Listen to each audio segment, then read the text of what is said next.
Bienvenue sur Top Invest, la chaîne des tops d'investissement. Ici, on parle essentiellement d'entreprises de qualité. Avons-nous une opportunité d'investissement sur Nvidia? C'est la question à laquelle on va essayer de répondre en se basant sur les états financiers de la compagnie. Donc, ceci représente uniquement mon point de vue et non un conseil d'investissement. Et comme d'habitude, je me réserve le droit de me tromper. Alors, Nvidia, on a déjà eu à analyser la compagnie ici au mois de mars 2022. Donc, on avait ici trois différentes hypothèses ici.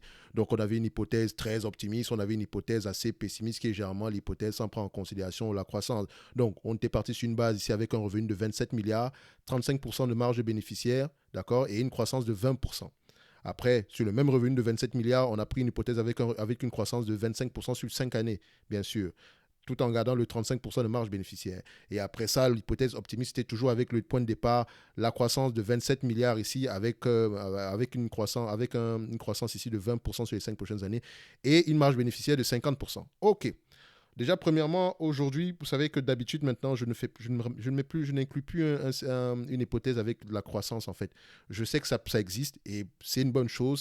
Ça représente un bonus en supplément. C'est pas que je ne calcule pas ça normalement, mais pour les vidéos ici, je préfère rester, voilà, uniquement prendre le modèle sans prendre en considération la croissance. Même si le marché l'inclut, généralement, je sais que qu'importe la compagnie, dès le moment où la croissance ralentit, on aura tendance à avoir des prix qui chutent généralement. Donc, si le prix actuel n'est juste pas correct sans prendre en considération la croissance, ça ne sert à rien de continuer à regarder. Donc, Nvidia. Je vais lire la note que j'ai faite ici, d'accord? Et on va revenir sur l'évaluation ici rapidement avec une seule hypothèse de base, d'accord? Qui est celle qui prend en considération la valeur de la compagnie ici en date d'aujourd'hui avec les revenus actuels ou bien au plus les prévisions au moins de 2023, parce que présentement elle est sur l'année 2023, d'accord? Là présentement elle est sur le second semestre 2023. Alors, on commence. Voilà. Donc, Nvidia a affiché des résultats nettement inférieurs aux prévisions pour le second trimestre 2023. Le revenu trimestriel a baissé à 6,7 milliards de dollars alors que les attentes étaient de 8,2 milliards de dollars. Cela est dû à la contraction de ses activités dans le domaine du gaming, ce qui est le second marché le plus important de l'entreprise, et de la visualisation professionnelle. Donc, cette baisse a été partiellement compensée par la croissance de ses divisions centres de données, qui est le marché le plus important, et la division automobile.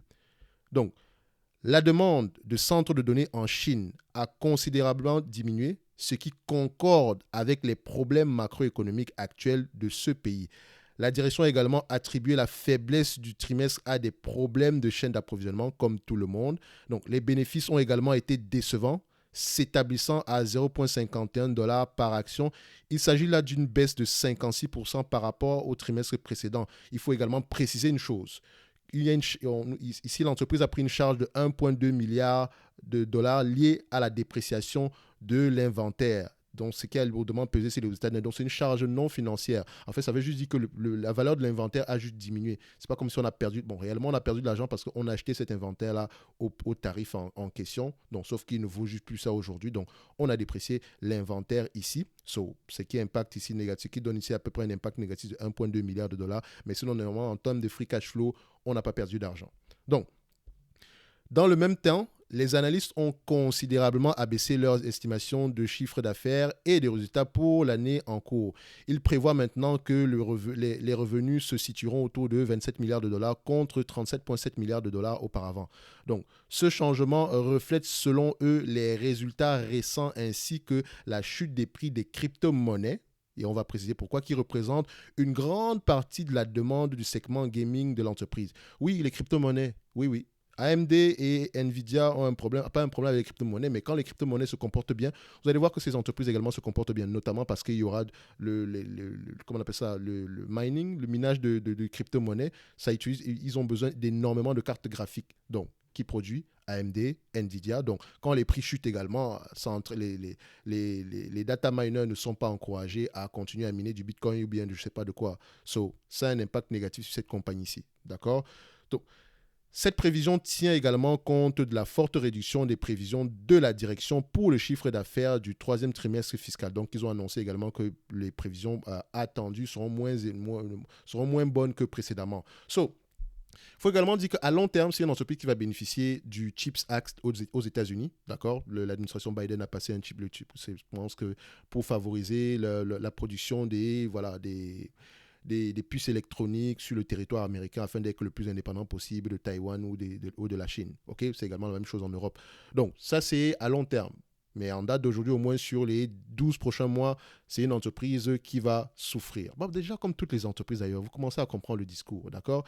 Il y a très rares sont les entreprises qui se portent très très bien présentement.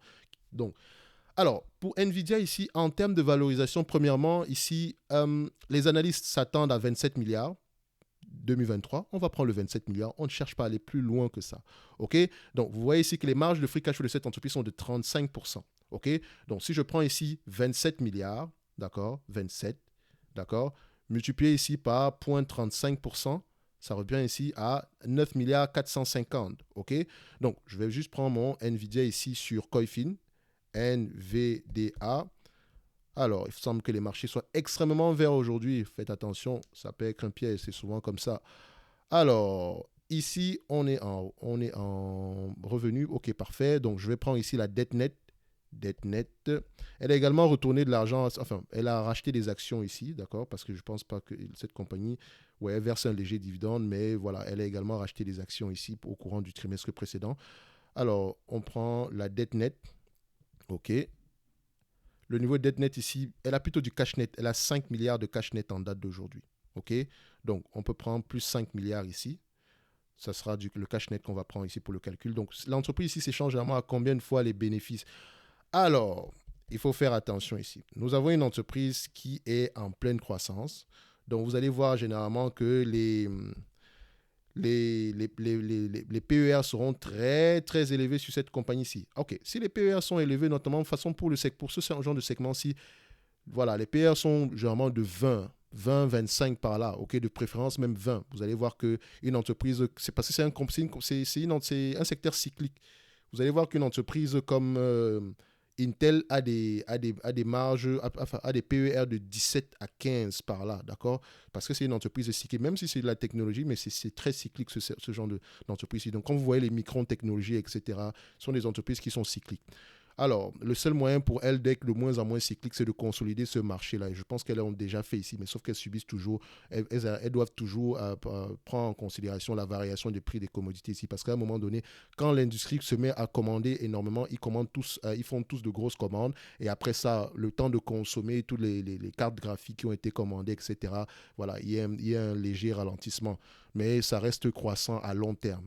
Donc, on voit ici, je prends ici le PER ici de l'entreprise, le Price to Earning. Vous allez voir sur les 12 derniers mois ici, qu'est-ce qu'on observe? On observe ici que sur les 12 derniers mois, alors on nous paye ici à peu près 40 fois les bénéfices sur les 10 dernières années. Sur les 5 dernières années, 60 fois les bénéfices.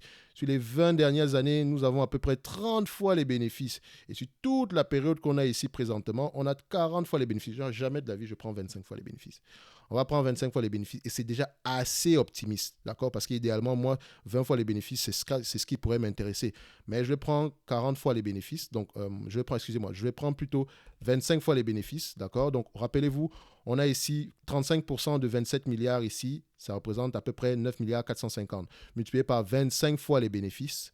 Moins la dette nette, on n'a pas de dette nette, on a plutôt du cash net ici. On a près de 5 millions ici en termes de cash net. Donc, soit on l'ajoute, vous pouvez l'ajouter ou pas. Donc, moi ici, je vais voir le nombre d'actions qu'on a ici. Oui, ça va ajouter 2 dollars de toutes les façons.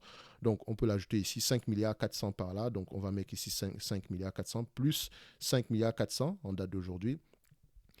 Alors, divisé par le nombre d'actions, 2 milliards 530 millions, ça représente ici 95 dollars l'action. On cote à combien? 129 dollars l'action. Donc, à 95 dollars l'action, c'est le prix de la compagnie ici, c'est la valeur de la compagnie ici, à 25 fois les bénéfices, sans prendre en considération la croissance, tout en sachant que déjà 25 fois les bénéfices, c'est déjà assez généreux. D'accord? 95 dollars l'action. Je ne vais pas prendre la même chose que précédemment. Je ne renie pas l'analyse de la dernière fois également, mais il faut voir ici qu'il faut s'adapter également aux conditions actuelles. OK? Idéalement, si on me propose cette compagnie-ci à 96 dollars l'action, ça ne prend pas en considération la croissance. OK, présentement, on me propose à combien? 129. Je ne dirais pas qu'il n'y a pas une grosse différence, mais voilà, ce n'est pas mauvais également parce que ça ne prend pas en considération la croissance. Ici, le revenu de cette entreprise pourrait doubler sur les 5 prochaines années, littéralement. OK? Mais il faudrait pas vous dire que ça sera 15% en moyenne. On aura des années à 2, 5, 6. Après, vous allez voir un bond de 40%. So, il faut faire attention ici. C'est pour ça qu'il faut généralement l'acheter sans prendre en considération la croissance. Sur les 10 dernières années, on a une croissance de 22%. Sur les 5 dernières années, on a une croissance de 28%. Sur les 3 dernières années, ici, on a une croissance ici de 42%. Donc, la croissance est là. On peut au moins avoir 15% en moyenne sur les 5 prochaines années, soit doublé ici. Donc, c'est-à-dire qu'au prix actuel, ça ne sera pas mauvais non plus. Parce que si on double le revenu ici, ça veut dire qu'on double les marges, ça veut dire qu'on double les bénéfices nets. Ça veut dire également que vu qu'on a pris ici 25 fois les bénéfices, il n'y a pas de dette nette ici. Donc on double le prix actuel. Ça représente à peu près aux alentours, on sera aux alentours des, à tout casser, on va arrondir à $200 à l'action, OK, sur les 5 prochaines années. Donc à la fin de la journée ici, $129, c'est pas mauvais non plus. Mais il faudrait prendre en considération que la croissance, si elle ralentit un tout petit peu, même si c'est de manière temporaire, comme ici, vous voyez que les analystes ici s'attendent à combien? Ils s'attendent à peu près à un plateau jusqu'en 2023. Mais ça, c'est 2023. 2024, on s'attend à ça. Et en 2026, on s'attend à 55 milliards. Mais attention, rien ne vous dit qu'en 2024, on n'aura pas plutôt un autre plateau ou bien une diminution. Donc, faites attention. C'est pour ça que le prix actuel, je ne dis pas qu'il est mauvais, d'accord? Mais voilà, on pourra attendre mieux que ça à la fin de la journée. Ça ne sert à rien de dormir avec les maux de tête. En tout cas, pour ceux qui ont le cœur bien accroché, ça pourrait être une opportunité ici. Mais moi, personnellement, $100, on va commencer à réfléchir par là. C'est une entreprise qui a de l'avenir de toutes les façons. Donc, admettons que les analystes ont parfaitement raison, d'accord? Dans un monde idéal, on atteint les 55 milliards ici. 55 milliards multiplié ici par combien? 0,35 fois les bénéfices, 35% multiplié par 25 fois les bénéfices. Admettons qu'on reste toujours à 25, mais tout en sachant que plus la croissance ralentit, moins on aura tendance à avoir des PER de 25 fois. Faites attention. Donc, 25 fois les bénéfices ici. Je dirais même une chose, je ne vais pas mettre 25 fois les bénéfices. On va diviser par 25 ici. On va le mettre ici à 20 fois les bénéfices, admettons, pour faire simple. Alors, divisé ici par le nombre d'actions, on a à peu près combien de milliards d'actions ici? 2 milliards combien? Alors, j'avais divisé ça ici. 2 milliards combien? 2 milliards 530 millions divisé par 2 milliards 530 millions. Ça donne ici à peu près $152 l'action. Donc, vous voyez que, voilà, on essaie de se protéger au maximum. Ça, c'est à 20 fois les bénéfices. Si on met 25 fois les bénéfices pour les plus optimistes, on pourrait être aux alentours de $190, $200 par là, OK? Donc, la précision ici n'est pas très importante. De toutes les façons, on a à peu près un intervalle de valeur. Donc, on a soit sans croissance, mais avec 25 fois les bénéfices, on peut se dire qu'on est aux alentours de $95 l'action. Si on ajoute la croissance de 15% en moyenne sur les 5 prochaines années, admettons qu'on est dans un environnement normal, on sera à $190 l'action. Mais attention, préparez-vous à souffrir. Donc, cette entreprise-ci n'est pas endettée. C'est déjà une bonne chose. Et elle est dirigée par un excellent PDG. J'aime bien le PDG. En tout cas, sur les compagnies technologiques, le PDG est très important. Le PDG actuel a une vision long terme. C'est grâce à lui si Nvidia arrive aujourd'hui à ces niveaux-là. Et également, le PDG d'AMD est très, très bon. Et c'est à cause des PDG d'Intel qu'on se retrouve dans ce genre de situation-là. D'accord? Donc, si Intel avait eu de meilleurs PDG ou bien avec un niveau équivalent, il serait très, très loin aujourd'hui. Donc, pour Intel, pour Nvidia, faites attention, c'est une compagnie tech, ça change très rapidement, d'accord? On ne sait jamais ce que les autres peuvent découvrir du jour au lendemain ici. Donc, ces prévisions aussi là, c'est toujours à prendre avec des pincettes. C'est pour ça que on garde littéralement l'hypothèse sans prendre en considération la croissance. Donc, ce qui me ramène à dire que le prix actuel, voilà, on pourrait attendre mieux que ça, ok? Mais celui qui est entreprenant, qui se dit que oui, il y a de grandes chances qu'NVIDIA réalise cela, tant mieux, le prix actuel n'est pas mauvais. Maintenant, c'est à vous de voir. Est-ce que c'est une compagnie qui m'intéresse? Moi, personnellement, je dirais que non. Il y a trop de changements ici. Dans tous les cas de figure, ce n'est pas une mauvaise entreprise. C'est juste que, voilà, c'est mon tempérament. J'ai un biais par rapport à cette compagnie-ci, d'accord? Et je ne suis pas là pour vous dire ce que vous devez faire ou pas du tout. Je donne uniquement mon avis ici par rapport à mes propres expériences, ok? Donc, on n'a pas le même profil en tant que le même profil de risque ici. Donc, sans doute c'est la raison pour laquelle moi je me mets sur les lignes de côté. Mais tout simplement dire que le prix actuel n'est pas mauvais. Ça inclut une légère croissance, d'accord? Mais c'est pas waouh waouh. Vous voyez que la première vidéo ici qu'on a faite, on était à combien? On va juste retourner là. On était à peu près à combien? À $265. On vient de loin. Et en plus, à cette vidéo, je vous ai dit, $200, on commence à regarder. C'est même pas sûr qu'on va l'acheter, mais on commence à regarder à $200. OK? Donc, on était assez prudent ici parce que c'était très optimiste. Là, j'ai fait une vidéo assez optimiste. Donc, maintenant, c'est fini. Je n'en ferai plus du tout. Je vous donnerai à peu près ce que moi, je compte faire de manière sans prendre en considération la croissance. OK? Bon, pas moi, je compte faire. Comment est-ce que je vois les choses sans prendre en considération la croissance? On peut également émettre une hypothèse avec la croissance, mais idéalement, il serait mieux d'acheter ce genre d'entreprise-ci sans prendre en considération la croissance. Parce que si la croissance ralentit, le prix va chuter. Même si on quitte d'une croissance de 25%, on prend une croissance, et l'année puisqu'ici on a une croissance de 15%. Si les analystes s'attendaient à 18% et qu'on a 15%, vous allez voir que l'entreprise peut perdre 20% en une journée. C'est comme ça sur les marchés. Il y a croissance, il y a bénéfices, même il y a des bénéfices croissants, mais le prix va chuter parce que les analystes s'attendaient à plus. Or, ce ne sont pas les analystes qui dirigent l'entreprise ici. D'accord? C'est l'entreprise ici, c'est par rapport à la demande, c'est par rapport aux opportunités. Donc, il y a beaucoup de choses qui peuvent se passer. Il y a toujours des imprévus. Donc, marge de sécurité. Marge de sécurité. Par exemple, vous savez que ma marge de sécurité, généralement, se retrouve, je prends généralement 50% par rapport à l'estimation ici.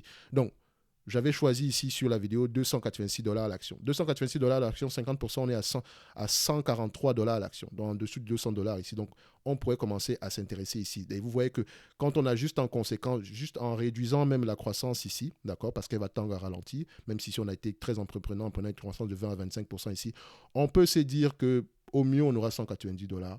Au pire, on aura $96 à l'action.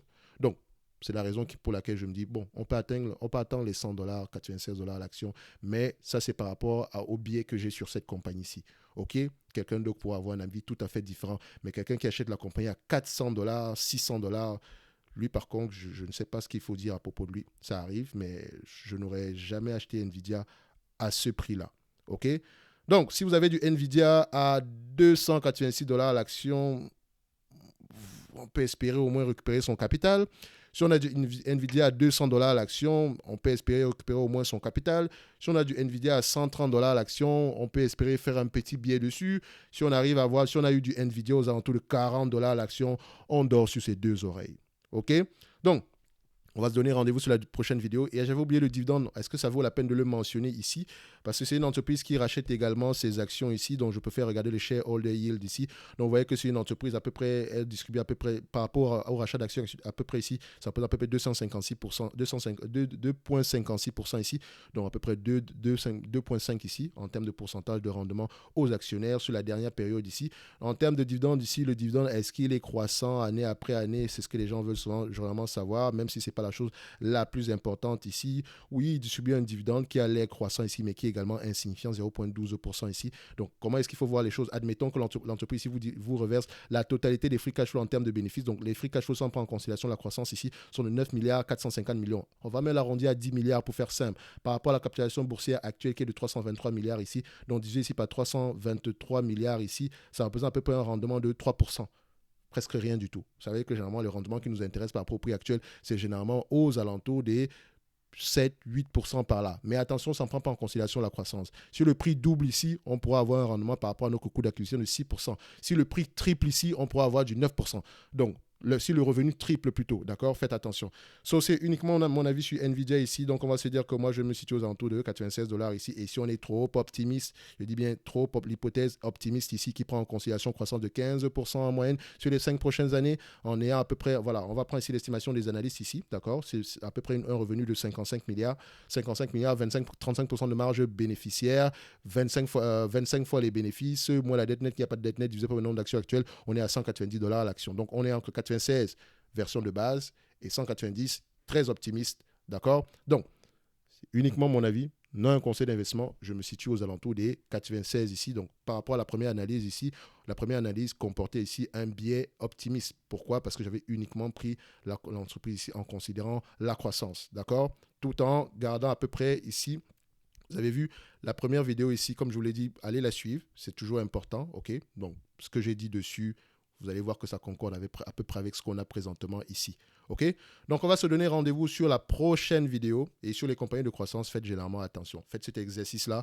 Prenez la compagnie sans croissance et essayez de faire également l'hypothèse avec croissance et choisissez généralement d'acheter la compagnie avec l'hypothèse sans croissance. Ok, au moins, s'il y a croissance élevée ou bien si la croissance ralentit, tant qu'il y a croissance, tant mieux. Tant que les marges sont maintenues, tant mieux, parce que votre prix d'acquisition n'inclut pas la croissance. C'est l'une des premières manières de se protéger. Idéalement, si vous l'avez à un prix inférieur au prix sans croissance, là, c'est home run. On va se donner rendez-vous sur la prochaine vidéo et d'ici là, portez-vous bien. Merci.